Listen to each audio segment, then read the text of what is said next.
Not me thirsting after the priest. Good God. Hey babies, welcome back. My name's David. You're watching Dismantling Hate, and today we are going to look at the Dr. Phil YouTube channel. You know Dr. Phil, of course. What the hell were you thinking? Open the door. Yeah, so Dr. Phil, for a variety of reasons, is, how do you say, a mess, girl. But this video came across my For You page today, and I just would be remiss if I did not sit down and react to it because it looks particularly heinous. The video we're going to be reacting to today is called Dr. Phil Uncovers the Shocking. Are you shocked? Oh, I'm gonna... Are you shocked? I'm not shocked. Truth about America's faith crisis. What is this, people, in all caps? I can't. Throw rocks through your window. The fact that this man is still kicking really boggles my mind. The description reads, in this eye-opening discussion, we explore the decline of faith and the struggles of those who have left organized religion. Join us as we tackle hypocrisy, trauma, generational trauma, and the quest for community, revealing how spirituality can thrive outside traditional boundaries. Every time I make a facial expression, this wig moves. You dumb whore. It's okay, it's fine. By that description, it seems like it could be okay because spirituality is fine, religion is fine. But then when you use it to start manipulating people, then I have a problem with it. I'm gonna slide my bad self on over. We're gonna roll this Dr. Phil primetime video and we're gonna get right on into it, so let's go, babes. And like, it is walking the line of like freedom of speech. You know what? If we're gonna be out here and we're gonna be vulnerable on this channel, we're together, you and me, right now, right here, yeah. We should really be talking about that because that's harmful. All right, I'm ready. Are you ready? It's okay if you're not. Take a deep breath. It's gonna be okay because we're gonna do it together. Roll the transphobia. Nothing ever mentally prepares me for Dr. Phil, but here we go. Let's get into it. I used to believe in God, and now I don't. There has been a decline of religion. It's led to a change in the way that we actually live. God doesn't want anyone to go to hell because they're good or bad. They go because of unbelief. I cannot choose to believe. I have to be convinced or not. I don't think that in order to be a happy person, I need some outside authority to save me. A hard, no-holds-barred look at the disconnection. We just want to take over Dallas and let the world know about St. Luke Nation and the God we serve. We haven't done a great job as a faith community meeting people where they are. I think we expect people to just show up to the front door of the church, and people today have options. We need religion because it allows us to recognize what is right, what is wrong. You don't need religion to discern the difference between what is right and what is wrong. And it's interesting, going back to, is I heard that person say that you don't go to hell if you're a bad person. You go to hell if you go to hell. You go to hell if you don't believe.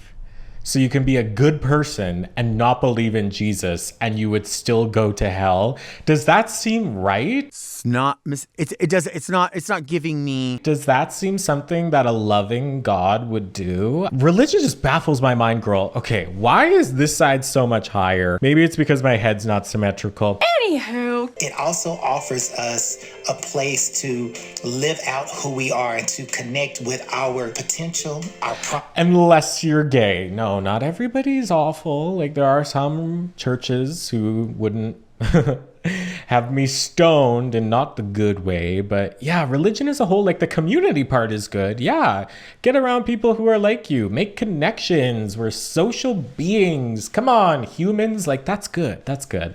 But then when it starts to be like institutionalized and most terribly monetized, then your religion is gross and you can get right out of here with it. Us and our purpose. I advocate for organized religion. We are not islands unto ourselves. We were made to be in community, to be in connection with each other. Yeah. We have some major social ills in our society, such as homelessness, families are dysfunctional, mental health issues, gun violence. And I believe religion can help us address and speak to those. No. I hate that so much. Like, yes, all of those things that he just said are true, except for the very last part where religion can solve all of those problems. income inequality, people who don't have homes, gun violence, fentanyl, all of these things are problems. Yes. But are those problems all not caused by capitalism? So like, okay, the difference between right and wrong, if that's instilled through religion, like yes, those might be mitigated if religion was ever, but like, if we think about the history of our world, like religion has been a really big part of our world historically, and we've still had a lot of these problems. Like people have been addicted to drugs for, well, I don't know how, for how long, for a lot longer than the last like 5 years where we've seen this dip in religion. This dip in religion is, well, maybe we'll talk about that later. Mother Teresa put it this way: together we can change the world. And that is the power of religion.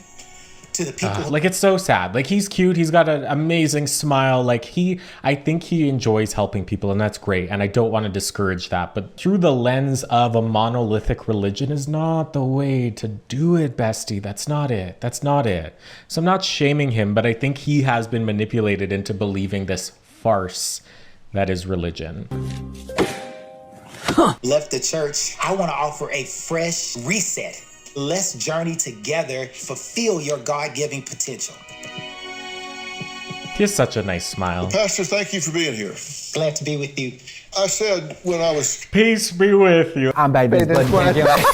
Okay, here come more of the Southern accents because I'm just obsessed with open the door. Introducing this whole thing tonight, that maybe churches are missing the mark. What's the ownership maybe the church has to take in that?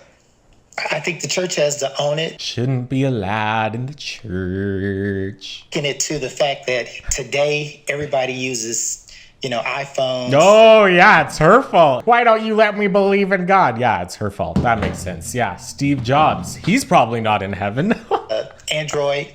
The church is still using a rotary system. No. Churches aren't out here using the rotary system. Churches in my city have social media managers. They're on Instagram, girl. That's not... And I think we have to recognize that the message, the communication doesn't shift, but the tool that we're leveraging to connect and reach people, I think we have to think about what that looks like. You got to meet people where they are. Yes. And instead of expecting them to meet you where you are. Yeah. Yeah, that's what that means, Dr. Phil. It's interesting. They're kind of like co-opting this educational language, because I've heard that a lot in education of like, you have to meet students where they are when it comes to like attempting to teach them something. I guess they're attempting to teach people something here too. They're teaching people to be obedient and subservient and hand over their money and their time and their sense of self. Seem to be happening. That's true. I mean, I think we open our doors on Sunday and expect people, to just show up. So when I grew up, on Sundays, we had blue laws. Nothing was open. Right. Today, everything's open. Today, parents have to compete with taking their kids to church, or soccer, baseball games, all activities are happening. So there isn't this concept, just a sacred hour. We have to acknowledge that. We have to help people understand that we're going to figure out, maybe it's Saturday evening, maybe it's Sunday afternoon. We have to be flexible and connect where people are. Oh, I grew up at the Baptist church. We had to go every time the door was open. How is that funny? I remember a past version of me that would have killed to go and see Dr. Phil. But maybe I would show up in drag like this. That's fun. Yeah, that actually... I would go in drag. Yeah, I would definitely be kicked out of the Baptist church in drag. My God, I'm shedding like crazy. Now, college professor Sarah says faith used to be the most important thing in her life, but now describes herself as an agnostic atheist. Good for her. I used to believe in God, and now I don't. I grew up in a Christian home. It was really a huge part of my life. Not the baptism, girl. That's really interesting, though. Did you ever at one point believe in God? If you're hate watching me, you probably haven't made it this far in the video. But like, did you ever believe in God? Let me know in the comments. I don't think I ever did. I really don't think I ever did. As a queer person, seeing the anti-queer messages right away, I was like, well... that's probably not true then. Like I did have the discernment skills as like a 9-year-old to be like, they're telling me this is wrong, but I know that I'm not making this active choice to be who I am. So these people must just be out to lunch. And hey, maybe that's why I'm here sharing my beautifully fluorescent critical eye with you as we watch things like this, because it's manipulative. It's manipulative. And like, okay, so that guy, that pastor with the nice smile, like maybe he doesn't have any nefarious intentions, but the context and all of the history that comes from religion is manipulative. It was developed for manipulative means, in my opinion, right? It's just like cringe at this point, you know. So things started to change for me when my grandfather passed away. He, to my knowledge, had never accepted Jesus into his heart. You know, he was not saved. And so according to my belief system, that meant that he was going to go to hell.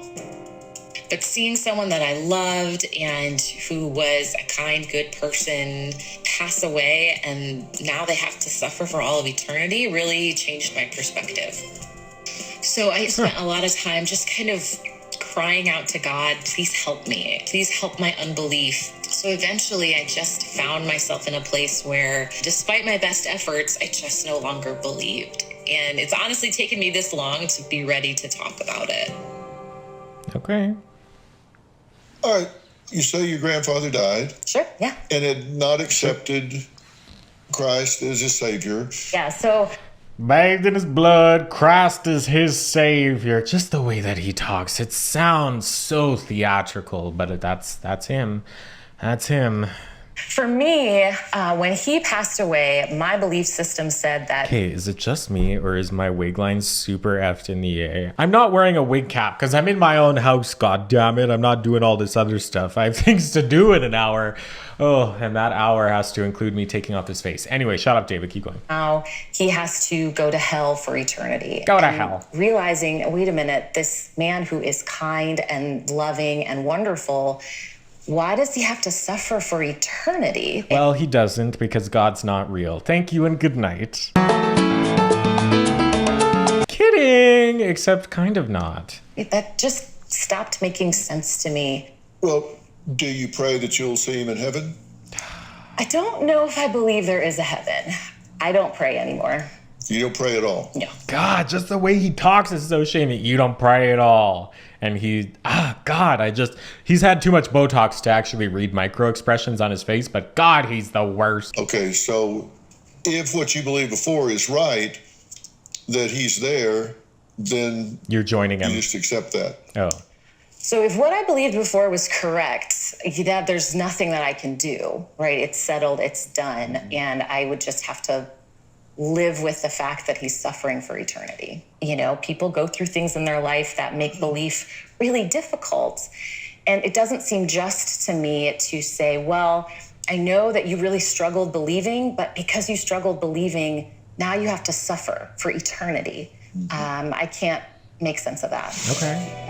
As religious leaders, as people of faith, we have to own our sins as an institution. People have been hurt by the church. We have protected people who have been predators. The church has endorsed. Okay, you know what? Not a lot of people acknowledge that. So point for Pastor Cute Smile. Yeah, that's good. That's good. Come on. We're 17 minutes in and there's something that's good. Institutional things like slavery, as faith leaders, we have to own that and say, we're not going to get stuck in what we did, but we want to offer a way forward that recognizes our wrongs. The future is about faith and it's about love. The future is about love, but the future is not about faith. The future is not about God. It's gonna sign. That is to say, if it is for you, that's fine, but it's what you do with that belief. If you use that belief to attempt to manipulate other people through your limited worldview, then that's disgusting. And if God was real, she would condemn you for that behavior. But yeah, it's all very nuanced in what you do with your religious beliefs. Like, I have people in my life who believe in Jeebus himself, and on the third day, he rose again and ate chocolate chip pancakes, right? Like, it's fine if you believe in that, but what you do with that is what matters. I want to add Lizbel to the conversation, Lizbel. who was raised Catholic, but says something inside her changed after witnessing hypocrisy in her church. Hypocrisy? I have a TikTok channel that I speak about all kinds of religious and taboo beliefs that we've been indoctrinated in. I am a born and raised Catholic. I personally removed myself from that religion just because I saw the toxicity. I saw the lack of accountability. I 100% believe that my religion. Her features are beautiful. Oh man, I wanna paint her in drag. With God grew once I left the church. Because once I left, I got to see life without it. I believe that the church absolutely protects abusers. And unfortunately, those kind of places attract narcissists. It attracts people who want power, who want to be even looked at as God. Okay. One of the main things that I saw was people excusing their terrible behavior just because they knew on Sunday they would be able to take a confessional with the priest. Exactly. If you don't do anything bad on Saturday night, you won't have anything to confess on Sunday morning. Yeah, come on. Absolve all of your sins. It does create an environment where sinning is all right because you can just start over tomorrow. Once I grew up, I realized you do not need to be surrounded by really cool, colorful windows just to speak to God. Okay. You see the hypocrisy. Yes. Hit the reset button. I'm all good. It was like a Sunday was their cleanse, but it wasn't so they were forgiven. It was so that they could go out and disrupt the world again tomorrow and not feel guilty about it when the next Sunday comes. What do you say about all this, Pastor? I think the religion, church has to own its history, its pattern of abuse, of hurt, and to acknowledge that, and to recognize, and I think this is an important point. Sometimes, people believe in Jesus, or at least want to subscribe to Jesus. It's the followers of Jesus that sometimes turn people off. I think also we have to be authentic about our own weaknesses. In the church, we call it sin. But I have some dysfunctions. Maybe I know. Is it just because I'm in a really good mood, or is everybody here so beautiful, with the exception of Dr. Phil? Maybe it's because I feel stunning and gorgeous and beautiful right now too, like his jawline, his cheek. Oh, is this? It also might be makeup. It's okay. I don't personally wear makeup, but I don't judge people who do. Yeah, we're on the set of Dr. Phil. Of course, they're painted for the gods, mama. Of religiosity, they may refer to this some dysfunctions. And to own those and to recognize that also I can, and this is the power of religion, that I cannot do it on my own. There's some things that I have to draw a greater sense of power from to address. When we think about, your grandfather, I always tell people, God knows the sum total of who we are. You get a glimpse of me as Pastor Bo. Yeah, I'm that face there too of like, he does. Okay. My wife gets a glimpse of me as Richie. Husband.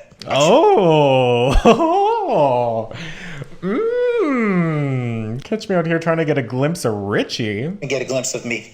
Only God knows the full totality. Not me thirsting after the priest. Good God. Of who I am.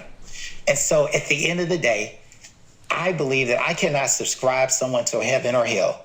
Only God. And ultimately, God is that final judge. Okay, is that new information though? I don't know how God is going to make that decision. I know what we have been taught, but I also believe that God transcends all of this and is making room and ways for us to come closer to him and to offer us a way forward. Yeah, I think that's the manipulation there that I and a lot of other people have a problem with, right? Is that like, even though all these terrible things can happen and this and that, is that God knows and God has a plan. Like God knows your beginning and end before your beginning has begun, And it just, for me, I've seen that take people down a road of not feeling like they have ownership over their lives, or perhaps free will or a sense of responsibility over themselves and their actions, because no matter what I do, God has forged my path. I'm like, okay, that can be comforting if you're looking for this sense of meaning in our crazy world, but then at some point you have to be able to pull yourself up by your bootstraps and do whatever you want. Like, our time here is so limited.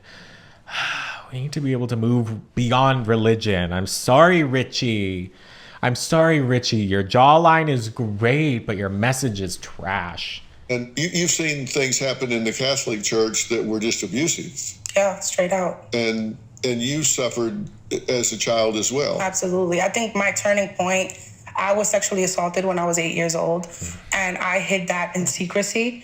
And then I saw other boys be in the exact same position in churches, and I saw the church, instead of them protect the person who was abused, they went and protected and prayed over the person who was the abuser. And you know what? It is fair to say here too, like, that isn't exclusive to the church, of course. Like, that happens in Hollywood, that happens in the house down the street from you, unfortunately. God, what a depressing thing to think about. But this is an institution that does have a documented history of those things being like swept under the rug, which is a problem. But you know what community hasn't been doing that? Drag queens. Yeah, so that part, like the predator part, is not unique to religion, but it is something that should be mentioned. I just don't like the absolutist thinking of like, all religious people are this. And that of course is not what she's saying, but I think sometimes that's something that gets spun around in like atheist circles or anti-religion circles. And I'm good with holding people accountable, but it's not because of the church. It's not because of religion that happened. It only happened in a religious environment. And all of those variables around like believing in a higher power and like your plan is already thought out for you, that could have served as a catalyst for all of that bad behavior, because like, well, I wouldn't have wanted to do this really horrific thing if it wasn't for God who's already forged my path. Do you see what I mean? Like, yeah, it's creating an environment that is conducive to bad behavior when it serves on the outside somehow is like fostering this sense of like good morals and like we're gonna help all the people struggling on fentanyl. Like, no, you're not. No, you're not. You're not going to bring Jesus into the heart of somebody who's struggling with the fentanyl. I mean, maybe you are. I don't know. It's a complicated and nuanced thing, but ultimately I just think religion should be illegal. No. They would ostracize and victimize and just blame the person who was abused and just tell them, this is just be quiet. You know what happens in these four walls? They stay within these four walls. And I said, how can I come to this church and talk to you about my struggles, the things that are hurting me when I see what you've done to others? I've seen that the person who gets on that stage, who preaches and tells us that God is love and that he shows all mercy. I've seen that person beat their child in the parking lot before entering church. So these are things that we witness. We see people say something and perform differently, and then we see the reactions. I feel like that's the main theme, especially in millennials, where it's like we were raised in these churches, which is why we aren't going to them. Okay. So Are you okay with God? You're just not okay with all of the agents of God? Yes. You know, there's a simple fix to that. Yeah. Simple fix to your problem and yours as well. Which would be? Just take away free will.